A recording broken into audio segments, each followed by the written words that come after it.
अस्सलाम वालेकुम। बिल्कुल जनाब, सबसे बड़ी ख़बर कराची के लिहाज से कि इंसदाद दहशतगर्दी ख़ुसूसी अदालत में साबिक़ वफाकी वज़ीर port and shipping Babar Ghauri को जो है वो पहुंचा दिया गया। उसके बाद उनका रिमांड भी हो गया। 13 जुलाई तक उनका रिमांड हुआ। बाबर गौरी कैसे अदालत में दाखिल हुए और आज बड़ा दिलचस्प वाक़ा हुआ बाबर गौरी के साथ। मेरे साथ वकास और हमसे मौजूद हैं जो कि ATC में मौजूद थे। वकास, क्या कैसे दाखिल हुए आपने, कैसे उनको जज किया, कैसे फुटेज बनी?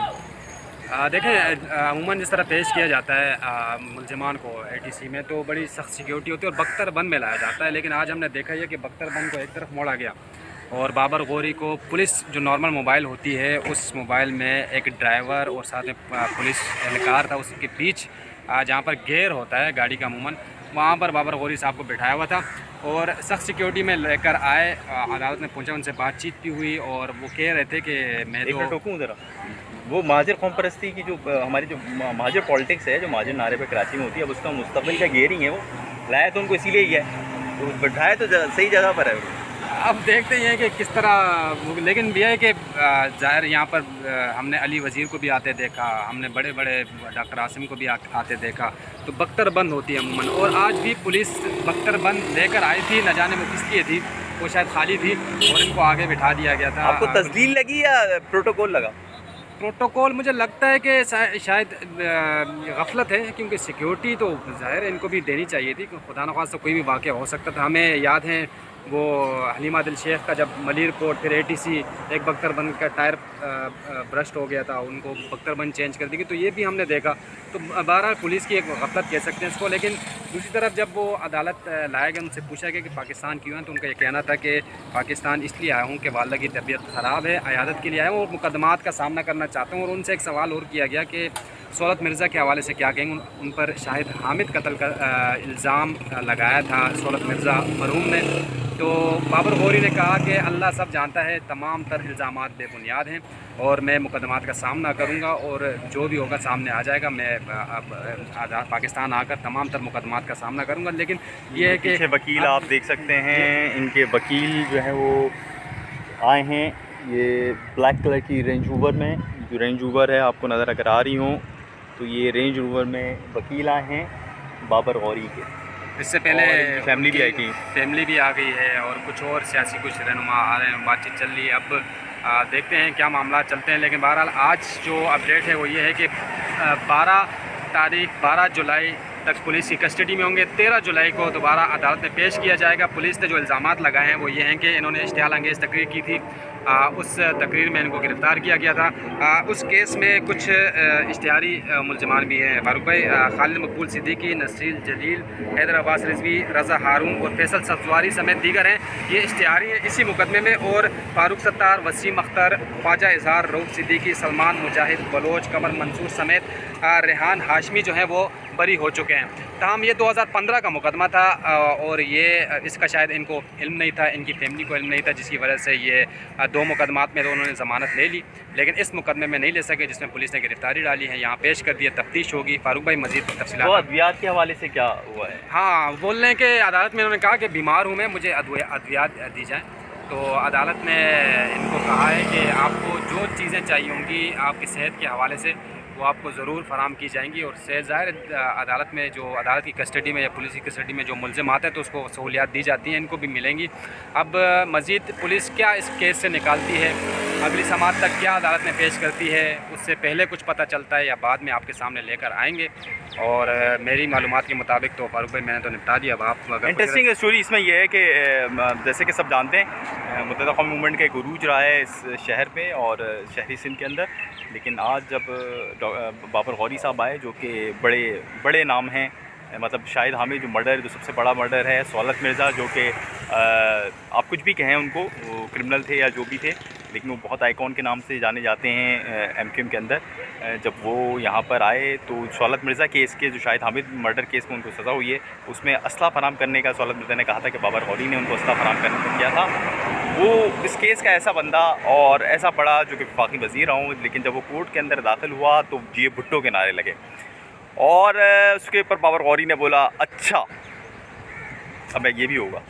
खैर ये मतलब ये हर पार्टी का उरूज ज़वाल होता है और हर शख्स का उरूज ज़वाल होता है। ये भी उरूज ज़वाल की कहानी में से कहानी है। इस हवाले से मैं आपसे एक सवाल करूँगा, अंदर की खबरें ये आ रही हैं कि इनको शायद गवर्नर की, देखिए मैं एक बहुत झूठी खबर बता रहा हूँ।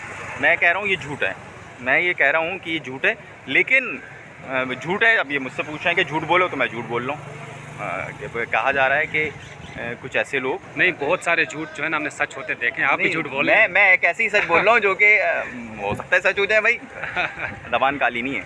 तो उसमें ये है कि कुछ दोस्त हैं हमारे, उनको पीपल्स पार्टी का असर शहर के अंदर इतना बढ़ता हुआ अच्छा नहीं लग रहा। तो वो ये चाहते हैं कि शहर से पीपल्स पार्टी का असर भी ख़त्म हो, और जो बहुत सारी चीज़ें आ रही हैं इसके आड़ में, जो कि जैसे कि आपने खारा दर से लेकर जामे कराची तक मैं इसको इशारतन तस्करा कर रहा हूँ, तो कुछ ऐसे एलिमेंट्स भी आ रहे हैं। उनके रोकने के लिए कराची में दोबारा से उन लोगों का उरूज ज़रूरी है, या उन लोगों की मौजूदगी ज़रूरी है जो कि कुछ भी हो जाए कराची या पाकिस्तान के हवाले से उस कदर जो है एंटी नहीं है। तो उसके उरूज को दोबारा वापस लाने के लिए गो के बानी तो नहीं आ सकते, तो ये झूठी स्टोरी कि बानी तो नहीं आ सकते, ताहम बानी के कुछ ऐसे लोग लेकर आए जाएँ जो कि बानी की गैर मौजूदगी में मामलात को टैकल कर लें। तो बाबर गौरी भी बिल्कुल सबकी सेटिंग के साथ यहाँ पर आए हैं। वो हमारे पास ये होता है कि जब थोड़ा सा कपड़ा गंदा हो तो उसको एक चक्कर वॉशिंग मशीन में देके निकाल लेते हैं। मेरी मासी का बड़ा मशहूर है, मैं मतलब देखिए मैं झूठी खबर बात कर रहा हूँ, घर के किस्सा भी ऐसी आ गया। मासी जो है ना मेरी, ज़रा सा कपड़ा जो झूठा हो ना तो उसको ख़राब हो जाए तो उसको वॉशिंग मशीन का चक्कर दे देती है। तो मुमकिन है कोई ये वॉशिंग मशीन का चक्कर है जो यहाँ पर आए।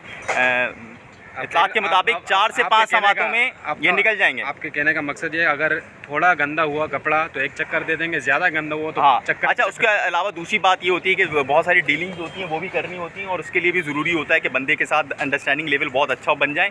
तो अब ये रहेंगे, कुछ अच्छी इनकी मुलाकातें होंगी।